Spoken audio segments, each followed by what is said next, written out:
오늘 말씀 속에서 보면 예비하는 지혜라고 하는 제목으로 함께 은혜를 나누겠습니다. 여러분, 청지기에게 요구되는 것은 정직, 그리고 성실함, 그리고 충성입니다. 근데 오늘 누가복음 16장에 나오는 청지기는 자신에게 맡겨진 주인의 재산을 마음대로 허비한, 부정하고 불의한 종이었습니다. 그런데 오늘 주인은 이렇게 잘못된 종을 칭찬하고 있다는 데 있어요. 그래서 누가복음 16장 이 본문의 말씀은 난해한 성경이다라고 이렇게 말합니다. 난해하다. 해석하기가 난해하다. 우리가 보건대 분명하게 불의한 청직인데 왜 주인은 그를 칭찬하고 있을까? 오늘 주인은 이 청지기의 불의함을 칭찬하는 것이 아니라 이 청지기의 지혜를 칭찬하고 있거든요. 그러니까 오늘 우리에게서 주시는 하나님의 도전과 은혜는 이 불의한 청지기에게서 지혜를 배우라, 이 말씀이거든요. 지혜를 배워라. 오늘 우리가 그리스도인으로 살아가려 할 때, 그리스도인으로 살아갈 때 삶에서 우리는 지혜를 배워야 돼요. 지혜가 있어야 된다라고 말합니다. 그래서 아까도 말씀드렸지만 이 성경을 해석하기에 따라 학자들에 따라서, 목사님들에 따라서 해석하는 게 그래서 힘들다고 얘기는 하거든요.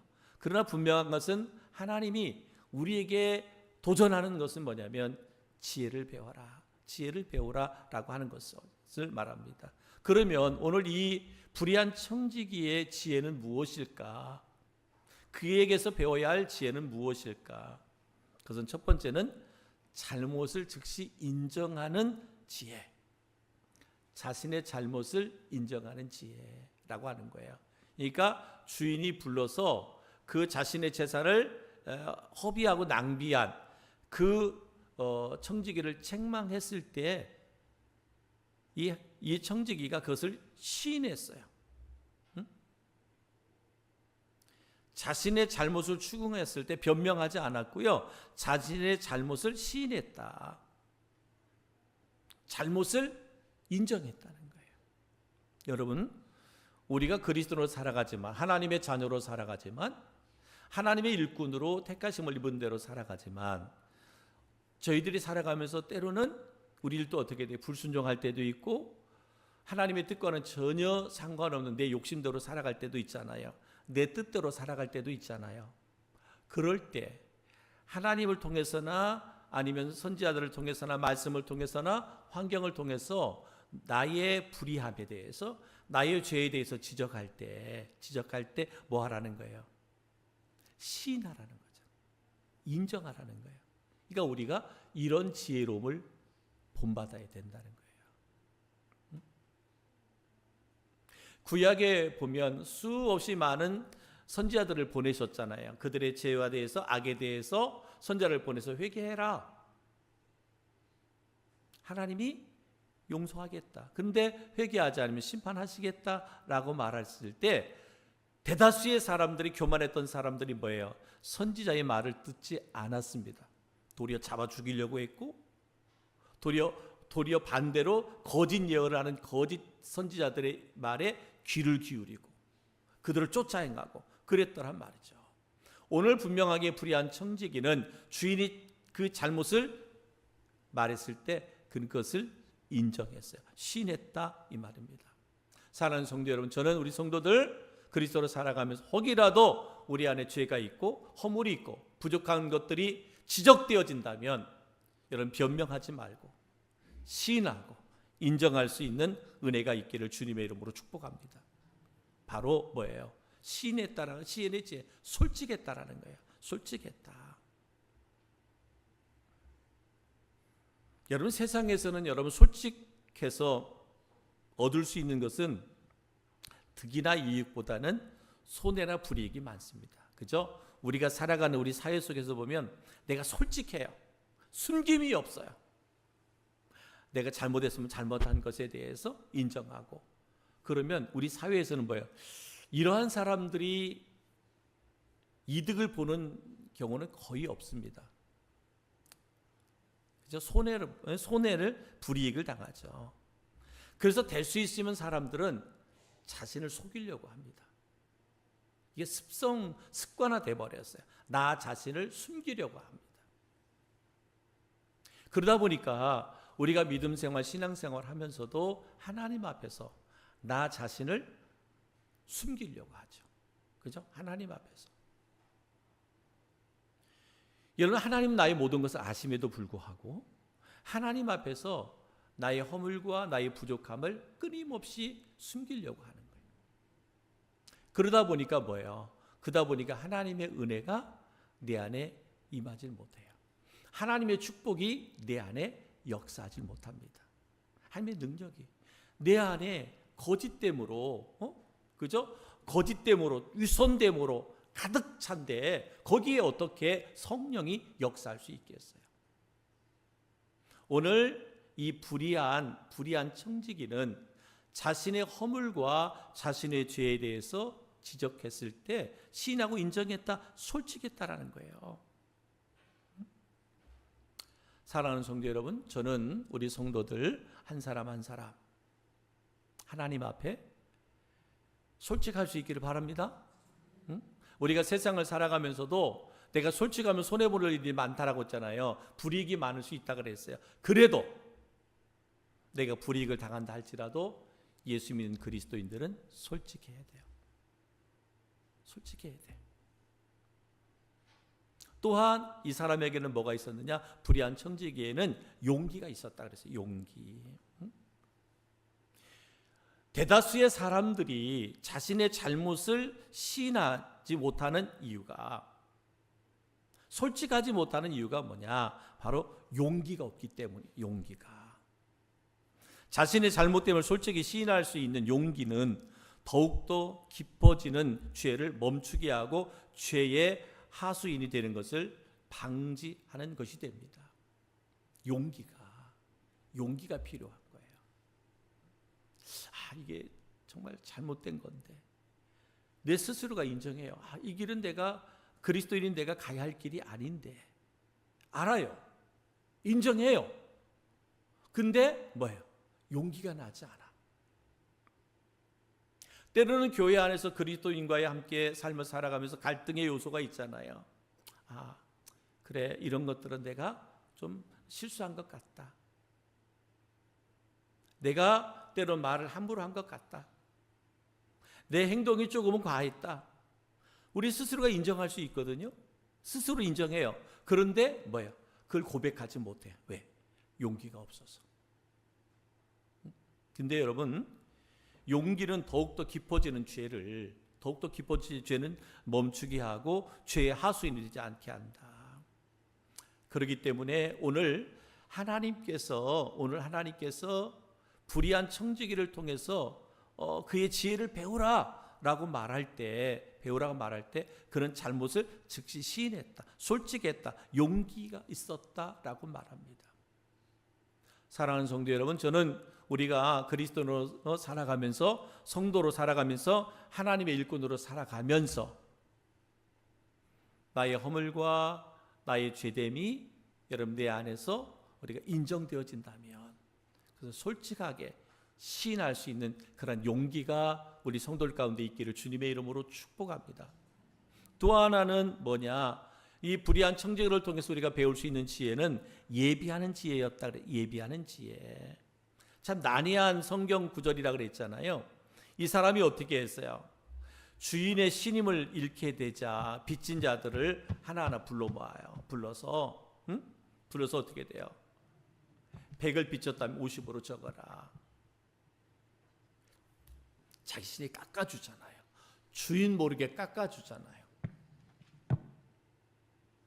불법이잖아요. 불이잖아요. 있을 수 없는 일이죠. 근데 주님은 그의 지혜를 칭찬하고 있어요. 왜 그럴까?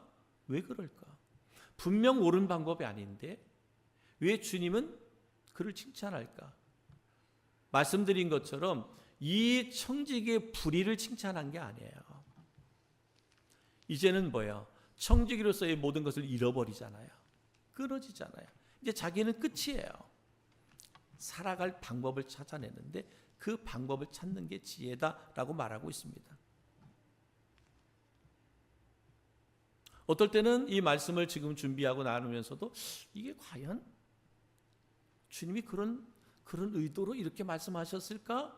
의문이 들 수도 있어요. 근데 여러분, 우리가 영적으로 깨달아야 할 것은 뭐냐면 어떤 상황, 어떤 형편 가운데 있을지라도 미래를 준비하는 자가 복 있는 사람이다. 다시 말하면 우리 성도들 주님의 재림을 준비하는 자가 지혜로운 사람이라는 거예요. 응? 다 모든 것 다 차치하더라도 그리스도인이라면, 하나님의 살아계심을 믿는다면, 예수 그리스도의 구속의 은혜를 믿는다면, 주님의 재림의 신앙을 가지고 있다면 우리는 수단과 방법을 가리지 않고 주님 다시 오심을 예비하는 지혜로운 자가 되어야 된다는 거예요. 응? 때로는 내가 가족으로부터 배신을 당하고, 때로는 나로 인하여 직장에 어려움이 닥쳐오고, 사람과의 관계가 어렵다 손치더라도 주님의 재림을 준비하는 자가 지혜로운 자다. 그러니까 오늘 불의한 청지기가 주인 몰래 막 깎아줬잖아요. 깎아주면서 내가 주인에게 쫓겨나면 나는 그들로부터 어떻게 하든지 내가 그렇게 깎아줬으니까 그 사람들로부터 어떤 내가 보호를 받을 수 있겠다는 그런 생각을 가졌잖아요. 그것이 인간적으로 보면 잘못된 생각이지만, 그러나 우리가 영적으로 우리 그리스도인들에게 주님의 재림의 날을 믿는다면 어떤 수단과 방법을 가리지 않고서라도 주님의 재림을 예비하고 준비하는 자가 복 있는 사람이다 라고 하는 거예요. 나로 인해 주변의 사람들이 다 떠나가요. 그래도 주님의 재림을 준비하는 자가 지혜로운 사람이다. 인간적인 생각 때문에, 인간적인 도리 때문에, 그죠? 그럴 수 있잖아. 인간적인 도리 때문에, 인간적인 세상적인 형편들 때문에 만약에 주님 다시 오실 재림을 예비하지 못하고 준비하지 못한다면 나중에 어떻게 돼요? 주님이 도적같이 이 땅에 재림을 주러 오셨을 때, 나는 그때 우리 부모 때문에, 나는 우리 형제들 때문에, 나는 직장 때문에, 뭐 일 때문에 예비하고 준비하지 못했다면 어떻게 되겠죠? 쫓겨날 수밖에 없잖아요. 그래서 뭐 한다? 슬피 울며 이를 갈 수밖에 없는 존재가 되는 거다. 그래서 끝을 예비하는 자, 끝을 예비하는 자, 끝을 예비하고 준비하는 자. 사랑하는 성도 여러분, 좀 이게 뭐 극단적인 비유고 설명같이 여겨질는지 모르지만, 우리가 늘 찬양으로 고백하는 것처럼 여러분, 우리가 최후 승리를 얻지 못하면 우리의 모든 수고는 아무 의미가 없어요. 그잖아요, 여러분. 우리가 천국에 들어가지 못하면, 그죠? 천국에 들어가지 못하면 여러분의 모든 수고가, 모든 애씀이 아무 의미가 없잖아요. 그렇잖아요? 아무 의미가 없어요. 우리가 하나님의 나라 천국에 들어가는 것, 이것은 곧 하나님의 자녀고 백성이라는 증거인데, 여러분, 내가 아무리 하나님의 자녀인 흉내를 내도, 천국 백성의 흉내를 내도 내가 천국에 가지 못한다면, 재림의 주님으로 오시는 주님을 맞이할 수 있는 준비가 되어 있지 않다면 이것은 어리석은 거예요. 정말 어리석은 거예요. 지혜로운 사람이라면 뭐예요? 이 땅의 모든 것을 다 잃어버린다 할지라도 주님 다시 오실 때 주님을 기쁨으로 맞이할 수 있는 예비된 청지기가 복 있는 사람이다 라고 하는 거죠. 내일을 준비해야 돼요. 지혜로운 사람은 내일을 준비해야 된다. 정말 즉 구원만을 준비하고 예비했다고 해서 성도의 예비함이 다 끝난 것은 아니다라는 것을 또 말씀하고 있습니다. 내가 구원받았으니까, 내가 하나님의 자녀가 되었으니까 이것으로 끝이 아니다라는 거예요. 여러분, 구원받은 자, 그 나라에서의 상급을 위해서 우리의 능동적인 행위가 있어야 된다는 거예요. 상급을 위해서. 그러니까 주님은 이 불의한 청지기가 능동적인 행동을 했다라는 거예요. 그것이 말씀드렸잖아요. 하나님이 우리 불의를 본받아라, 불의를 우리에게 인정하고 너희도 그렇게 행하라, 이 말이 아니라 그랬잖아요. 하나님이 불의한 청지기에게서 배울 수 있는 것은 뭐다? 지혜라고 말씀하고 있습니다. 지혜. 그는요 어떻게 해요?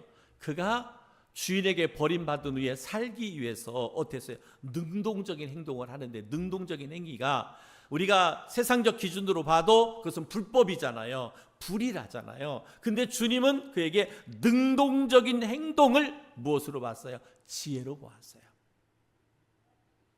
능동적인 행동. 이것은 곧 우리 그리스도인에게는 뭐냐? 하나님 나라에서의 상급을 의미합니다. 마태복음 5장 12절에 보면 기뻐하고 즐거워하라. 하늘에서 너희 상이 큼이라. 그렇게 말씀했어요. 마태복음 5장 12절. 기뻐하고 즐거워하라. 하늘에서 너희의 상이 큼이라. 오늘 누가복음 16장 10절. 지극히 작은 것에 충성된 자는 큰 것에도 충성되고 지극히 작은 것에 불의한 자는 큰 것에도 불의하느니라. 사랑하는 성도 여러분, 내일을 예비하기 위해서 충성할 수 있는 우리 성도들이 되기를 주님의 이름으로 축복합니다. 또한 우리가 이 불의한 청지기를 통해서 배울 수 있는 지혜는 뭐냐면 과거에 매달리지 않았다는 거예요. 과거에 매달리지 않는 지혜. 성도는 이미 틀려버리고 잘못되어지고 구부러진 지난날에 매달리지 않는 사람이요, 그러한 일에 집착하지 않는 사람이어야 된다는 거예요. 오늘 이 사람은 어땠어요? 불의한 청지기는 자기가 주인의 재산을 허비했잖아요. 제대로 관리하지 못했잖아요. 주인에게 책망 들었잖아요. 이제 언제 버림을 받을는지 모르는 그런 상황에 처해 있었잖아요. 그때 그가 뭐예요? 주인의 재산을 가지고 주인에게 빚진 자들을 불러다가 탕감해 주잖아요. 탕감해 주잖아요. 우리는 그것을 능동적인 행동으로 표현하고 있어요. 능동적인 행동. 근데 여러분, 여기에서 중요한 것은 뭐냐면 이 불의한 청지기는 과거 내가 주인의 것 같고 제대로 관리하지 못한 과거에 매여 살지 않았어. 아이고 내가 진작에 그 주인 것을 잘 관리할 걸. 그래서 주인에게 칭찬받을 걸. 왜 내가 그랬을까? 내가 과거로 돌아가면 내가 그렇게 살지 않을 거야. 여러분, 청지기는 그렇게 과거에 매달리지 않았습니다. 과거에 매달리지 않았어요. 내가 과거에 어떤 사람이었느냐, 내일 어떤 사람이 되겠다, 이게 중요하지 않아요. 지금이 중요합니다. 지금. 이런 말이 있잖아요. 내일 지구의 종말이 온다 하더라도 한 그루의 사과나무를 심겠다는 것. 이것이 오늘 우리 성도들에게 주어지는 삶의 지혜라는 거예요. 삶의 지혜. 나의 과거의 삶이 있어요. 앞으로 미래의 삶이 있어요. 그렇기 때문에 오늘 현재 나는 충실한 그리스도인으로 살아가야 된다는 거예요. 그래야 과거가 축복이 되어지는 것이고 미래가 나의 진정한 소망이 되는 것이죠. 과거에 매달려 있거나 미래만을 꿈꾸면서 지금 현실에 충실하지 않아요. 그것은 뭐예요? 미래를 꿈꾸는 사람이 아니에요. 미래를 꿈꾸는. 우리가 여러분 재림의 신앙을 늘 강조하고 오늘도 말씀드리잖아요. 주님 다시 오실 때 내가 주님을 맞이할 수 있는 그런 그리스도 예비하고 준비하는 것은 뭐예요? 지금 내게 주어진 지금의 현실 속에서 충실한 삶을 살아가는 거예요. 여러분, 그리스도인으로 오늘 내게 주어진 지금의 삶에 충실하는 거예요. 나는 이래서, 나는 저래서. 그것은 핑계고 이유잖아요. 주님이 왜 불의한 청지기, 불법을 행하는 그를 칭찬했겠어요? 그는 지금의 현 위치에서 최선을 다했다는 거예요. 이것을 칭찬한 거예요. 여러분 불의함을 칭찬한 게 아니란 말이에요. 여러분 명심하셔야 돼요. 그래서 난해한 성경이라고 말씀하고 있는데 분명한 것은 주님께서 이 사람 이렇게 살아가는 것도 괜찮네 이게 아니에요. 그는 뭐예요? 지금 현실에 충실했다라는 거예요. 그렇기 때문에 우리에게 교훈하는 것은 뭐예요? 오늘 우리가 현실에 충실하는 자가 되어야 된다. 그리스도인은 우리가 내일 일을 미룰 일이 아니라는 거예요. 오늘 내가 기도가 필요하면 오늘 기도해야 되는 거예요. 하나님의 말씀을 묵상해야 될 시간이면 하나님의 말씀을 묵상해야 되는 거예요. 섬기고 헌신의 자리가 필요하면 섬기고 헌신하는 거예요. 내일로 미룰 일이 아니잖아요. 말씀드린 것처럼 오늘도 이렇게 성탄 트리 점등식 할 때 글로리아 워십팀이 가서 이렇게 하나님께 영광 올려드렸어요. 휴가 낸 사람도 있고 7명이 회원인데 팀인데 휴가 낸 분도 있고. 여러분 직장 생활에서 하루 휴가 내는 거 거기서 공연하는 것은 4분 5분인데 그것을 위해서 하루의 직장을 휴가 냈어요. 쉬운 일이 아니잖아요. 쉬운 일이 아니잖아요. 그러나 뭐예요? 우리가 그렇게 시간을 드리는 거예요. 하루의 시간을 주님을 위해서 드리는 거예요. 직장에서 이야기하고 조금 일찍 퇴근하는 거 요즘 어려운 일이잖아요.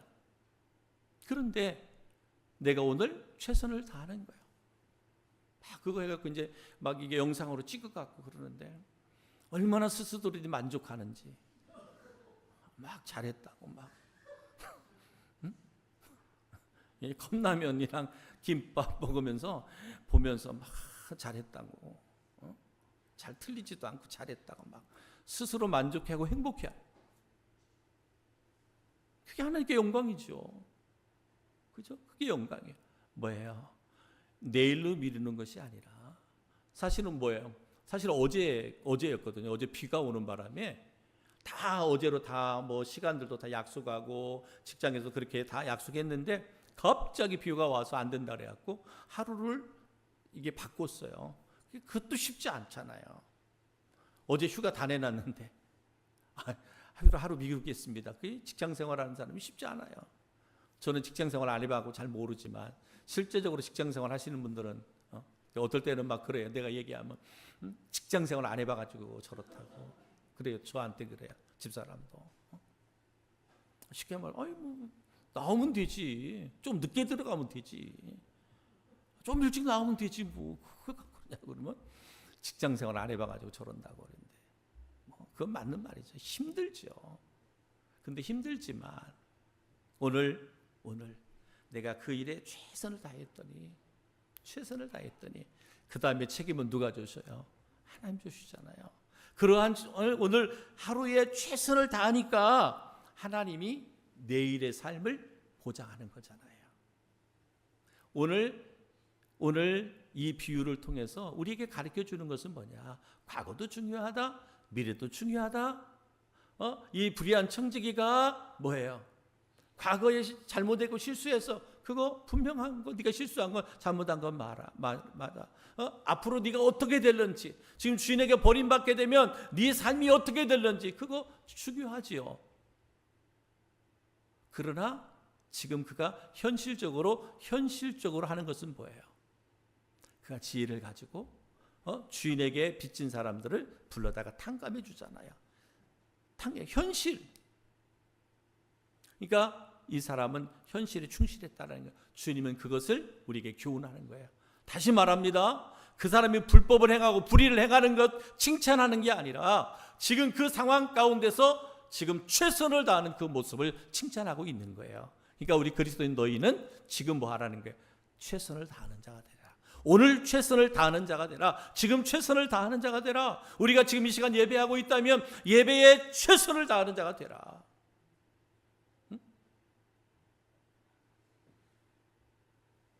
또한 여러분, 불의한 청지기에 대한 비유의 결론은 뭐냐? 오늘 분명히 말합니다. 인간이 하나님과 재물을 겸하여 섬길 수 없다. 이 말씀을 주시는 거예요. 주님의 이 교훈은 모든 인간은 마땅히 하나님만을 섬겨야 하되 재물은 인간들을 위해서 잘 관리함으로 하나님을 섬기는 도구가 되어야 된다라고 하는 것을 교훈하고 있습니다. 이 모든 것 지금 이 비유를 들어서 설명해 주는 가운데서 오늘 13절을 통해서 주시는 하나님의 말씀이 바로 그와 같은 거예요. 너희는 하나님과 재물을 겸하여 섬길 수 없다. 이 말씀을 주시는 거예요. 누가복음 16장 13절. 너희는 하나님과 재물을 겸하여 섬길 수 없다. 우리가 섬길 분은 하나님밖에 없고요. 재물은 하나님을 섬기기 위한 도구에 불과합니다. 근데 그게 역전이 되면 안 된다는 거죠. 겸하여 섬겨서도 안 되고, 그러니까 하나님을 섬기면서 재물을 사랑할 수도 없어요. 반대로 재물을 사랑하면서 하나님을 섬길 수도 없습니다. 그래서 주님께서 이렇게 단전적으로 말씀하신 것은 하나님은 우리가 섬김의 대상이지만 재물은 섬김의 대상이 아니다. 재물은 친구를 사귀는 데 필요한 것이지 섬김의 대상은 될 수 없다라고 말하고 있습니다. 여러분, 섬긴다는 말은 종이 된다는 거거든요. 종이 하나님께만 종이 되지 재물에게 종이 되어서는 안 된다. 재물의 종으로 살아서는 안 된다라고 말씀하고 있습니다. 여러분, 누가복음 16장 9절에 이렇게 말하면 내가 너에게 말하노니 불의의 재물로 친구를 사귀라. 그리하면 그 재물이 없어질 때에 그들이 영주할 처소로 영접하리라 그랬습니다. 여러분, 여기서 이 말씀도 보면 참 해석하기가 좀 어려운 말씀인데, 그러나 분명한 것은 뭐냐면 여기서 내가 너에게 말하니 불의한 재물로 그랬어요. 불의한 재물, 잘못된 재물, 부정한 돈, 이것을 말하는 게 아니라 세상의 모든 재물을 말한다고 합니다. 세상의 모든 재물, 그 재물로 뭐를 사귀라? 친구를 사귀라. 친구는 뭐냐?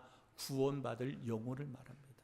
그러니까 하나님이 주신 모든 재물로 구원받을 영혼을 사귀라 라는 말이고, 그리하면 그 재물이 없어질 때에 그들이 너희를 영주할 처소로 영접하리라. 천국에서의 영원한 거취를 말하는 거거든요. 한마디로 말하면 하나님 주신 모든 재물을 가지고 영혼을 구원하면 그들이 마지막 때 모든 것들을 끝날 때 너희는 뭐야? 천국에서 영원한 거처가 되리라 라고 말합니다. 우리가 지난주에 월요일 날 김정자 권사님 이제 장례를 다 마무리했는데, 그분이 정말 거의 숨이 유독할 때 이 장로님에게 주신 말, 무소유라는 말을 많이 했다 그래요. 무소유라는 거. 그잖아요. 가져갈 때 아무것도 없어요.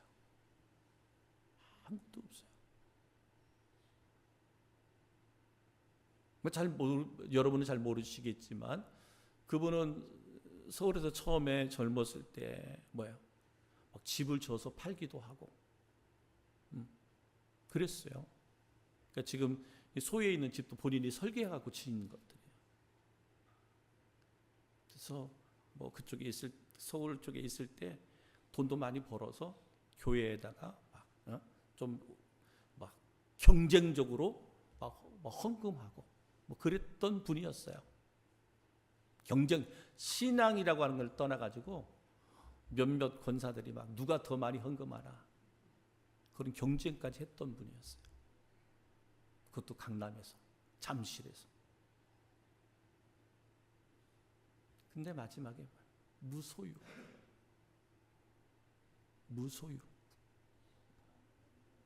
여러분, 중요한 것은 뭐라고요? 우리가 불의한 재물, 모든 재물을 가지고 영혼을 구원하는, 친구를 사귀는, 영혼을 구원하는 일에 우리가 헌신했을 때 영원한 하나님의 나라 천국에 거처가 마련되게 된다라고 말씀하고 있습니다.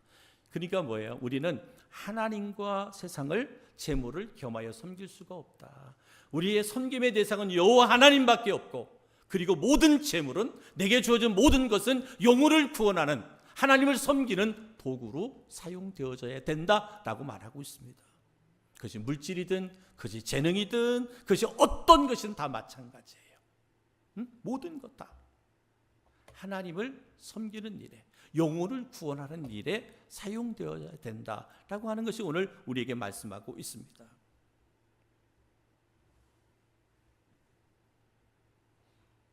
인간이 두 주인을 섬길 수 없다. 말씀드린 것처럼 누가복음 16장 13절에 집 하인이 두 주인을 섬길 수 없나니 혹 이를 미워하고 저를 사랑하거나 혹 이를 중히 여기고 저를 경히 여길 것임이니라 라고 말하고 있습니다. 인간은 창조주 하나님께만 종이 될 수 있고 다른 피조물에게는 종이 될 수가 없습니다. 왜냐하면 인간은 어떤 피조물보다 위에 있는 존재이기 때문에 그렇습니다. 우리는, 그리스도인 우리는, 인간은 그 어떤 피조물보다 위에 있는 존재거든요. 그런데 우리가 세상을 사랑하면 우리는 그게 뭐예요? 그게 종이 되는 거예요. 그게 하나님의 질서가 완전히 무너지고 파괴되는 것들이잖아요. 여러분, 재물은 인간을 물질적 존재, 현세적인 존재로 만들고 하나님은 인간을 영적 존재, 영원한 존재로 만듭니다. 그렇기 때문에 우리는 언제나 뭐예요? 하나님만 바라보고 하나님만을 섬기고 하나님의 형상을 닮아가는 그리스도인이 되어야 된다라고 하는 것을 오늘 우리에게 교훈하고 있습니다. 그러면서 하나님은 우리에게 요구하는 것이 있어요. 하나님, 우리가 하나님의 사역을 행할 때, 하나님의 일을 행할 때 강권적으로 전적인 충성을 요구하고 있습니다. 하나님은 우리에게 강권적으로 그리고 전적인 헌신을 요구하고 있습니다. 여러분 보십시오. 하나님께서 아브라함에게 믿음을 요구했잖아요. 그죠? 믿음을 요구했는데 그 믿음이 뭐예요? 모리아 산에서 이삭을 번제로 드려라. 모리아 산에서 이삭 100세 때 얻은 아들 이삭을 번제물로 드려라. 전적인 헌신을 요구하잖아요. 너의 모든 것, 어쩌면 아브라함 본인의 생명보다도 더 귀한 게 누구였어요? 이삭이었죠. 아이, 나는 죽으면 그만이지 뭐. 난 죽으면 그만이지. 그잖아요. 어느 정도 산 사람들은 그렇게 그 오래 살아야 된다라고 하는 거에 대한 큰 미련이 없잖아요. 그렇잖아요. 근데 여러분 한번 생각해 보세요.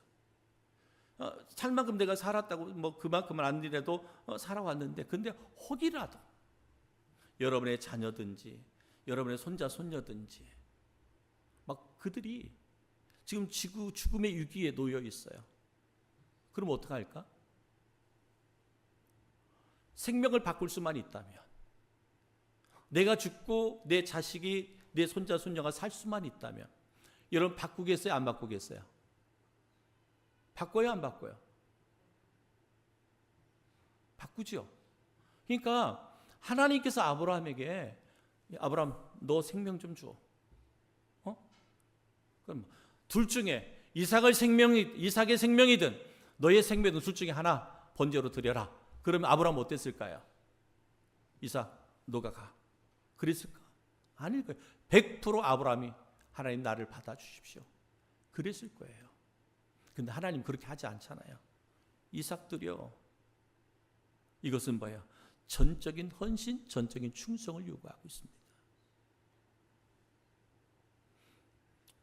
여러분, 사도들에게도 그랬습니다. 사도들에게도 마태복음 4장 22절에 그들이 곧 배와 금을 아버지를 버려두고 예수를 따르리라.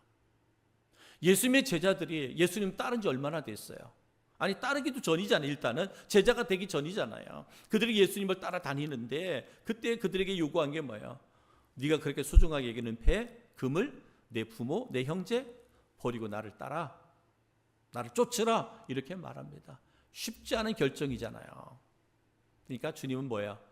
전적인 헌신을 요구하는 거예요. 전적인 충성을 요구한다. 오늘도 마찬가지죠. 우리들에게도 동일합니다.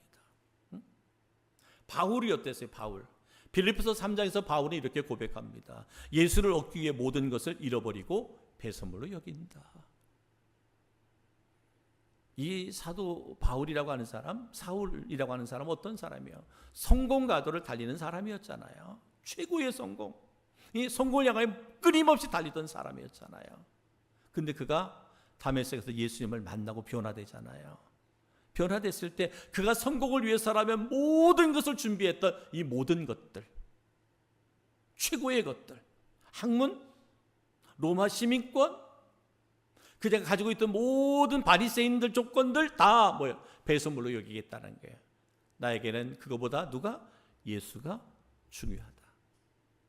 이거 뭐예요? 여기서 뭐냐? 전적인 충성과 헌신을 주님이 요구하고 있습니다. 오늘 마찬가지예요. 성도 여러분, 하나님께서 우리에게 요구하는 것은 이와 같이 강권적으로 우리에게 전적인 헌신과 충성을 요구하고 있다라고 하는 거죠.